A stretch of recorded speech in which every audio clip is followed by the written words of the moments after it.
உங்கள் இதயங்களின் ஓரங்களில் பாரங்களாயிருக்கும் காயங்களுக்கு வார்த்தை ஒத்தடம் கொடுப்பது உங்களதன் அறிவிப்பாளன் KS நாதனின் உணர்வுகள் தொடர்கதை. இசை விசித்திரமானது.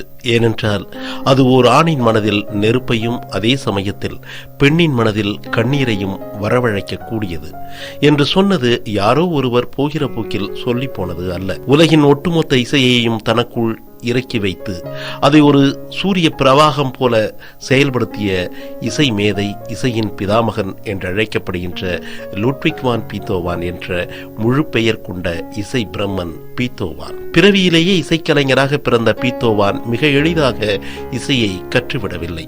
தனது தந்தையும் இசைக்கலைஞருமான யோகன் பீத்தோவானிடமிருந்து தனது ஆரம்பகால இசைக்கல்வியை பயின்றார். ஆனால் அது மிகவும் கொடூரமான முறையில் கற்றுத்தரப்பட்டது. அடித்தும் துன்புறுத்தியும் இருட்டு அறைகளில் பூட்டியும் தான் தனது மகனான பீத்தோவானுக்கு இசையை கற்றுக் கொடுத்தார் தந்தை யோவான் பீத்தோவான். உள்ளூரில் தனது 8வது வயதில் கச்சேரியை தந்தையுடன் சேர்ந்து 1870 மார்ச் மாதம் 26 இதே நாளில்தான் அரங்கேற்றினார்.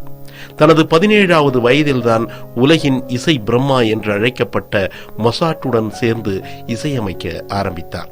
ஆனால் தனது அம்மாவின் இறப்பு காரணமாக மொசாட்டை விட்டு வெளியேறிய சூழலில் மீண்டும் 3 ஆண்டுகள் கழித்து வியன்னா போனபோது அங்கு தனது குருவான மொசாட்டும் இறந்து போயிருந்தார். இடையில் தனது தந்தையும் மறைந்து போக நொறுங்கி போனார் இளம் பீத்தோவான்.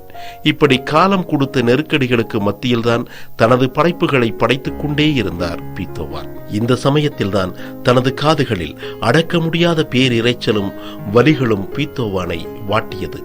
தனது 26வது வயதில் முற்றிலும் கேட்கும் திறனை இழந்து போனார். காது கேளாத ஒருவனால் உலகின் ஆகச்சிறந்த இசையை எப்படி படைக்க முடியும் என்று உலகம் இதுவரை ஆச்சரியத்துடன் தான் பீத்தோவானை பார்க்கிறது.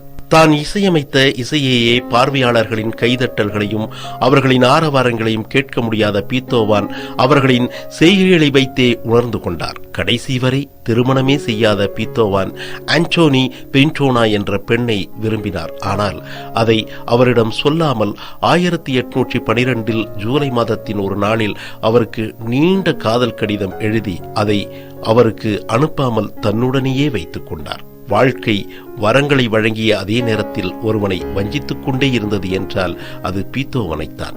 தனக்கு உறுதுணையாக எல்லாமுமாக இருந்த சகோதரனும் இறந்து போனவுடன் மிகப்பெரிய மன உளைச்சலுக்கு ஆளான பீத்தோவான் அதிகமான கோபம் கொண்டவராகவும் வெறுப்பு கொண்டவராகவும் மாறிப்போனார். தனது நண்பரும் இளவரசருமான லிச்னோவிஸ்கின் தலைக்கு மேலே நாற்காலியை தூக்கி போட்டு உடைத்தார். இப்படி அடிக்கடி மனப்பிறழ்வு கொண்டவராகவும் மாறிப்போனார். ஆனால் இதெல்லாம் தாண்டித்தான் பீத்தோவான் தனது ஆகச்சிறந்த படைப்புகளை படைத்தார்.